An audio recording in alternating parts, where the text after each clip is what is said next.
Welcome back. You're watching Business Morning on Channels Television. I'm joined now on the program by Channels Business News Editor, Bosun Omofaye, who's also co-anchor on Business Morning. Yesterday was a very busy day for you, Bosun. Good morning to you. A very busy day for every one of us. A very busy day for the Federal Republic of Nigeria and people around the world who were watching the Nigerian market. Was keeping their eye on that market. Yes, it was. I'm sure if a fly bus past, they would have seen it.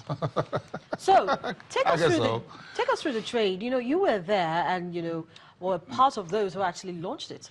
Well, not that I was part of it. I was just reporting from that end. We were reporting from that end. We try to get a sense of where it's actually happening and get the first information coming out to people. The back end of it was where you had the central bank, of course, and the market dealers, the banks this time around, all trying to get a sense of what was going on. They were the ones doing the actual trading, so they saw the dealers were there, the treasurers were there, the currency traders were there, everybody were on their toes. The anxiety was there throughout yesterday, what was going to happen. That was the sense we got from the FMDQ. Phone calls all over the place, emails, SMS were going round between Lagos, between the central bank in Abuja and FMDQ, and of course all the banks as to what will be done. The big expectations which central bank met yesterday was the outstanding about $5 billion that was in arrears. And you saw how the market started a little bit tepid. Yeah. Later in the day, folks had to stop as soon as the central bank says all banks should bring in their bids for what they had outstanding and look at the price. And the central bank decided to settle at 280 those outstanding. Then market was extended. You have an extended trading hours and market got, again, because that special intervention, what you call the secondary market, secondary intervention, market intervention sales, or the SMIS, came in at 280. You found that sort of moderated what happened between at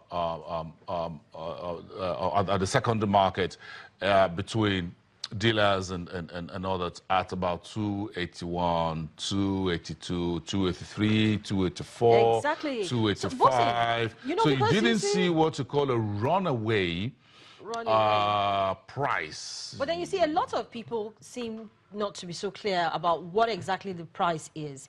We got reports that the Naira closed at 288. Yes, some reported that the Naira closed at 280.50. But then FMDQ-IFEM market, which is what everybody's supposed to be, you know, trailing, is at 280? 281.85. 281.85. If you look at where we are now, it's a new beginning for everyone. And let's put textbook foreign exchange understanding aside and deal with the practicality here. What we need to do is that now you have a formal market. The interbank market that we had 30 years ago was an interbank in which, and down the years, was the central bank here and the banks here, and the central bank doing the sale to the banks, and there was no formal exchange, as it were, a formal market for that to be open. So that was why, well, some foreign organizations said, look, the market was opaque, it was not transparent, and what have you, because you can't really see what everybody's doing. Right now, you have a market for it.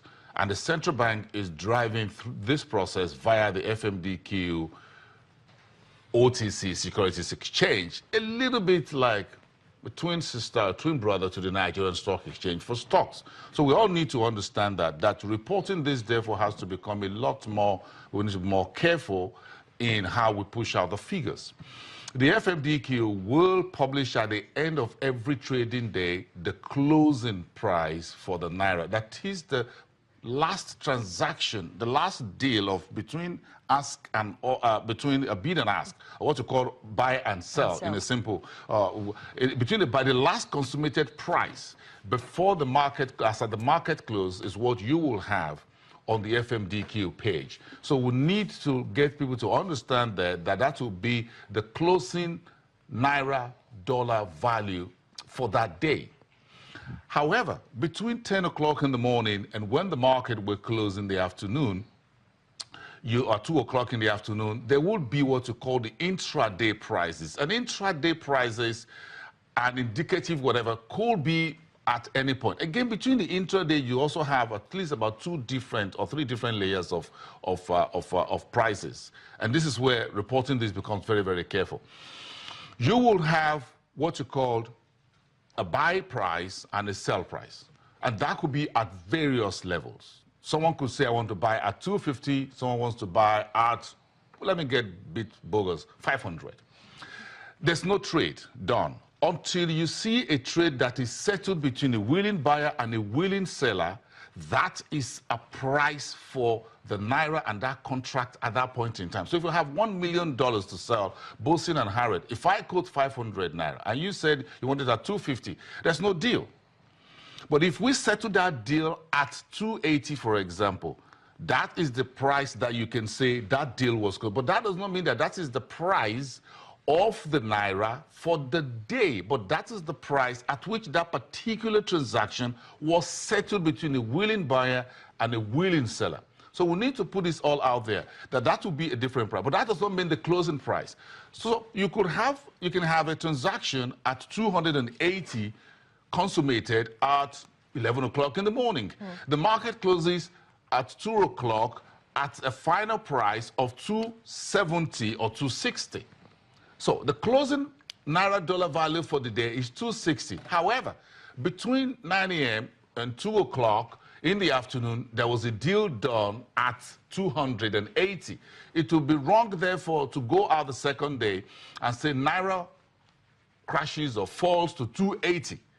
Whereas you find the closing price at this, just a little bit the way the stock market is done, you have the intraday.